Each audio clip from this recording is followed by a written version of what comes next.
Hello student, आपका हमारे YouTube channel पर स्वागत है। दोस्तों, आज हम राजस्थान आरपीएससी जो फर्स्ट ग्रेड स्कूल व्याख्याता की जो भर्ती परीक्षा है उसके फर्स्ट पेपर में स्कूल मैनेजमेंट का जो सिलेबस है उसके एक टॉपिक के बारे में बात करेंगे जिसका नाम है BSER board of secondary education in Rajasthan. इसके बारे में हम चर्चा करेंगे और जानेंगे कि BSER क्या है, इसकी स्थापना कब हुई और किस तरह से इसकी स्थापना हुई और यह कैसे कार्य करता है। इसी के साथ मैं ये कहना चाहूँगा कि जो भी स्टूडेंट पहली बार इस चैनल से जुड़े हैं इस चैनल को जरूर सब्सक्राइब करें और स्कूल मैनेजमेंट के अन्य टॉपिकों की क्लासेस को भी लगातार देखते रहें।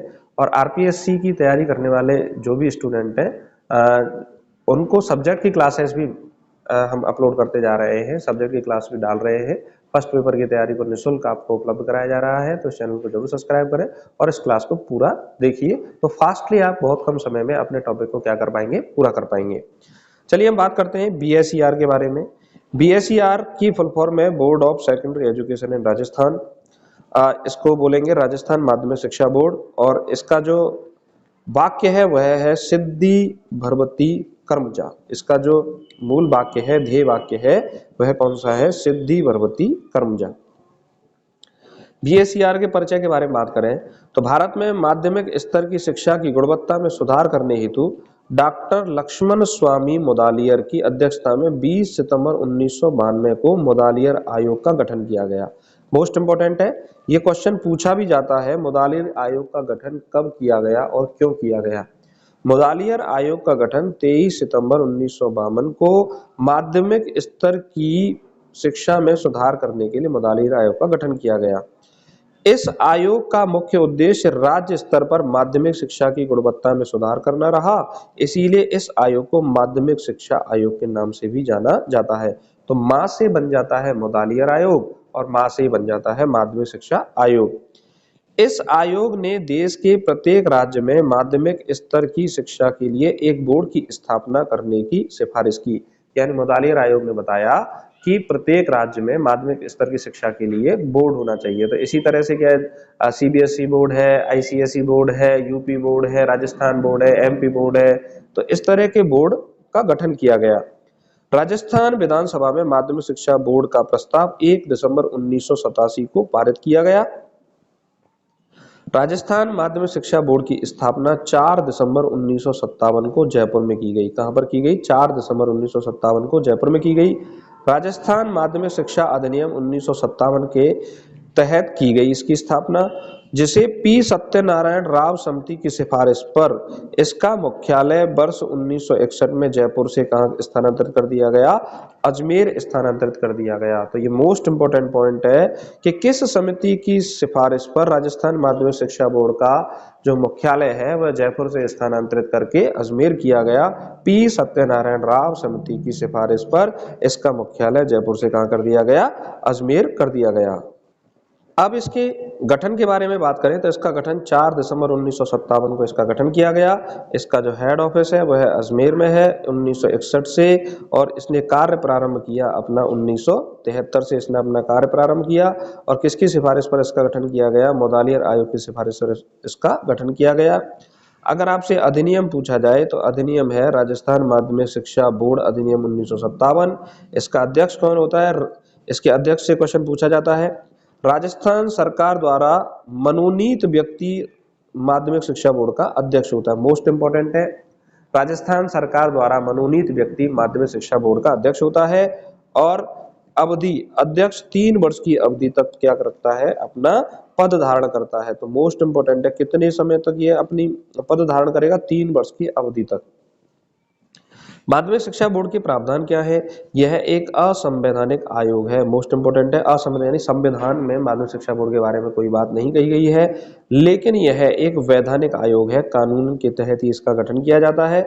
और यह स्वायत्त शासी संस्था के रूप में कार्य करता है, अर्थात इसके स्वयं के नियम होते हैं और वह अपने नियमों के अनुसार क्या करता है? कार्य करता है। बोर्ड की बैठक के बारे में बात करें, सामान्यतः वर्ष में 2 बार बैठक होती है। इंपॉर्टेंट है, यहाँ से प्रश्न पूछा जाता है, इसलिए इसको याद रखें कि राजस्थान बोर्ड, जो राजस्थान माध्यमिक शिक्षा बोर्ड है, इसकी बैठक वर्ष में 2 बार होती है और कम से कम 1/3 सदस्य का उपस्थित होना जरूरी है। इसे कोरम पूर्ति कहते हैं। फरवरी या मार्च की बैठक वार्षिक बैठक समझी जाती है, यानी कि फरवरी और मार्च की बैठक क्या होती है, इसकी वार्षिक बैठक होती है। यहाँ से प्रश्न पूछा जा सकता है कि कौन सी बैठक वार्षिक बैठक के रूप में जानी जाती है माध्यमिक शिक्षा बोर्ड की, तो वह है फरवरी और मार्च की बैठक वार्षिक बैठक के रूप में जानी जाती है। इसकी नोडल एजेंसी क्या है, माध्यमिक शिक्षा निदेशालय बीकानेर, माध्यमिक शिक्षा निदेशालय बीकानेर इसकी नोडल एजेंसी है बीएसईआर की। अगर हम बात करें इसका उपाध्यक्ष कौन होता है, तो इसका उपाध्यक्ष होता है डायरेक्टर निदेशक शिक्षा प्रारंभिक तथा माध्यमिक शिक्षा विभाग, राजस्थान बोर्ड का पदेन उपाध्यक्ष होता है।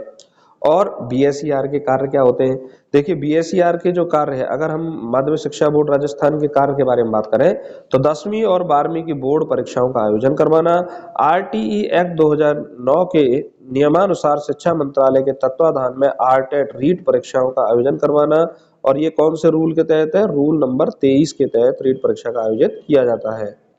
आगे हम बात करें कक्षा 9 से 12वीं तक के पाठ्यक्रम का निर्माण करना, समय समय पर पाठ्यक्रमों में बदलाव करना, समाज व राष्ट्रीय हित में पाठ्यक्रम में नवाचार पत्रों को जोड़ना और एनसीईआरटी को सलाह देने का कार्य करना राजस्थान बोर्ड का क्या है, कार्य है।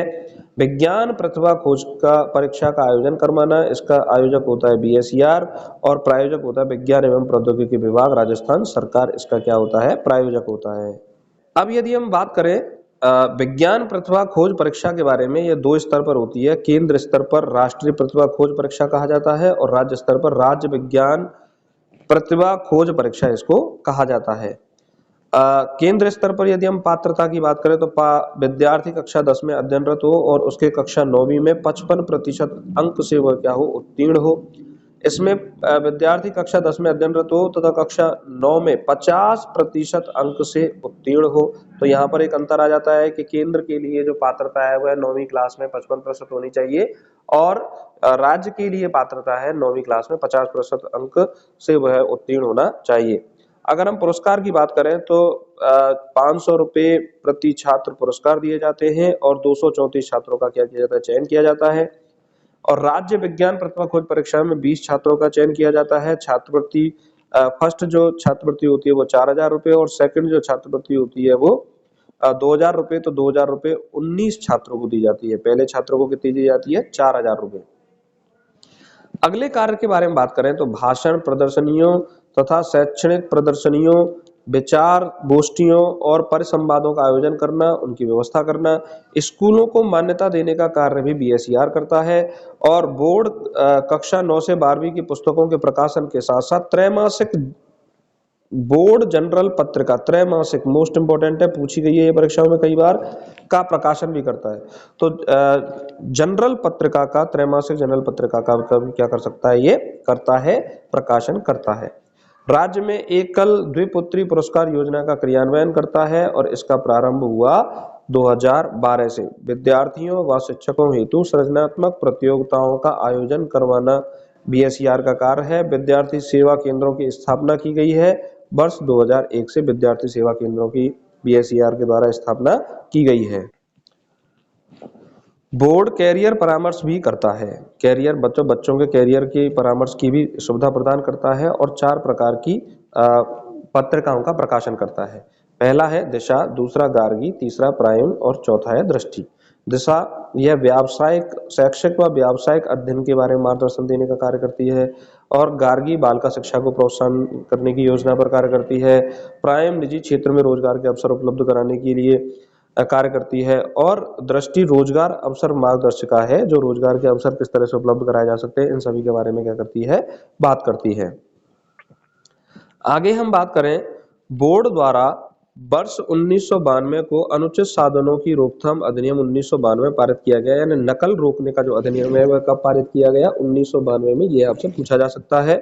बोर्ड माध्यमिक स्तर की शिक्षा की गुणवत्ता में सुधार करने हेतु कुछ समितियों का निर्माण भी करता है, जैसे पाठ्यक्रम समिति। समय समय पर पाठ्यक्रम का बदलाव होता है तो पाठ्यक्रम समिति पाठ्यक्रम का निर्धारण करती है। परीक्षा समिति, पाठ्यचर्या समिति, मान्यता समिति, मान्यता देने, स्कूलों को मान्यता देने से संबंधित समितियों का निर्माण किया जाता है। मूल्यांकन समिति, समय समय पर बोर्ड द्वारा विभिन्न विद्यालयों का और शिक्षा की गुणवत्ता का मूल्यांकन किया जाता है। वित्त समिति कि किस कार्य के लिए कितना पैसा चाहिए तो समिति का गठन किया जाता है और आवश्यकता अनुसार अलग अलग कार्य के लिए अलग अलग समितियों का क्या किया जाता है, गठन किया जाता है। अब हम बात करें कि बोर्ड कौन कौन सी परीक्षाएं आयोजित करवाता है। माध्यमिक परीक्षा, उच्च माध्यमिक परीक्षा, प्रवेशिका परीक्षा जो संस्कृत शिक्षा विभाग की परीक्षा होती है, वरिष्ठ उपाध्याय परीक्षा, विज्ञान प्रतिभा खोज परीक्षा, राज्य स्तर पर परीक्षाएं करवाता है। तो पहली कौन सी है? माध्यमिक परीक्षा, दूसरी उच्च माध्यमिक परीक्षा, तीसरी प्रवेशिका परीक्षा, चौथी वरिष्ठ उपाध्याय परीक्षा और पांचवी है विज्ञान प्रतिभा खोज परीक्षा। राज्य स्तर पर ये इस परीक्षा का आयोजन करवाता है। अब हम बात करें माध्यमिक शिक्षा बोर्ड का संगठनात्मक ढांचा कैसा होता है। देखिए, अध्यक्ष एक होता है जो मनोनीत होता है राजस्थान सरकार द्वारा, उपाध्यक्ष एक होता है जो पदेन होता है, और पदेन सदस्य संख्या कितनी होती है? 6। और माध्यमिक शिक्षा बोर्ड में विधानसभा द्वारा मनोनीत 2 सदस्य होते हैं, निर्वाचित सदस्य होते हैं 7 और प्रतिष्ठित व्यक्ति होते हैं 2। तो टोटल होते हैं 36 सदस्य और 5 सदस्य राज्यपाल द्वारा माध्यमिक शिक्षा बोर्ड में मनोनीत किए जाते हैं। तो टोटल हो गए 41 सदस्य और एक इसका सचिव होता है जो निर्वाचित होता है। सचिव, राजस्थान बोर्ड का जो सचिव होता है वो कौन कैसा होता है? निर्वाचित होता है। तो टोटल 42 सदस्य राजस्थान बोर्ड में उपस्थित होते हैं। बोर्ड की संरचना में 42 सदस्य कार्य करते हैं। तो अगर हम बात करें इसका कि अध्यक्ष कैसा होता है? मनोनीत होता है, सचिव निर्वाचित होता है और उपाध्यक्ष जो होता है वो पदेन होता है। माध्यमिक शिक्षा निदेशक बीकानेर द्वारा जो निदेशक होता है, डायरेक्टर होता है, वह इसका क्या होता है? उपाध्यक्ष होता है। और आगे हम बात करें कि बैठक के बारे में बात करें तो वर्ष में कम से कम 2 बैठक होती हैं। फरवरी मार्च की बैठक वार्षिक बैठक मानी जाती है और गण पूर्ति, कोरम पूर्ति जो है वो कितनी होनी चाहिए? 1/3 सदस्य का उपस्थित होना बहुत जरूरी है। तो इस तरह से हमने जो BSER है उसका कम समय में हमने रिवाइज किया। यदि आपको एक बार में एक समय में ये क्लास समझ में नहीं आ रही है तो इस वीडियो को दोबारा देखिए, इस क्लास को दोबारा देखिए, तो आपको निश्चित रूप से समझ में आ जाएगी। मैं सभी स्टूडेंट्स से ये कहना चाहूँगा कि देखिए, इन क्लासेस को बनाने का उद्देश्य हमारा ये है कि जब किसी व्यक्ति को, किसी स्टूडेंट को बहुत कम समय में संपूर्ण टॉपिक का रिवीजन करना है तो वो इस तरीके से अपना संपूर्ण रिवीजन कर सकता है। और बहुत कम समय में आप RPSC जो फर्स्ट ईयर का स्कूल मैनेजमेंट का सिलेबस है उसको रिवाइज कर सकते हो। एक इम्पोर्टेंट पार्ट रोल प्ले करता है स्कूल मैनेजमेंट और उसको पढ़ने के लिए ज़्यादा समय नहीं लगता, तो और यहाँ से अंक भी ज़्यादा आते हैं। तो यह ज़रूरी है कि हम उसको बड़े ध्यान से और अच्छे से उसको पढ़कर जाएं। और जो भी स्टूडेंट इस चैनल को पहली बार देख रहे हैं, चैनल को जरूर सब्सक्राइब करें और RPSC फर्स्ट ईयर की अन्य कक्षाओं को देखने के लिए आप प्लेलिस्ट में जाएं और हिस्ट्री और साइंस, स्कूल मैनेजमेंट की जो प्लेलिस्ट है वहाँ पर पड़ी हुई है, वहाँ पर अपनी अपनी क्लासेस आप देख सकते हो। क्योंकि अगर ऐसे देखेंगे तो बहुत सारी लगातार क्लासेस हैं तो उनको देखना पॉसिबल नहीं है। तो इसका सबसे बढ़िया रास्ता है कि आप प्लेलिस्ट में जाकर अपने जो परीक्षा से संबंधित जो भी प्लेलिस्ट है उस पर आप जाएंगे तो वहां पर आपको जो भी क्लासेस हैं उनको देख सकते हो। और इसी के साथ मैं सभी स्टूडेंट्स से कहना चाहूंगा कि आपको ये क्लास कैसी लगी कमेंट सेक्शन बॉक्स में जरूर बताएं। नमस्कार, धन्यवाद।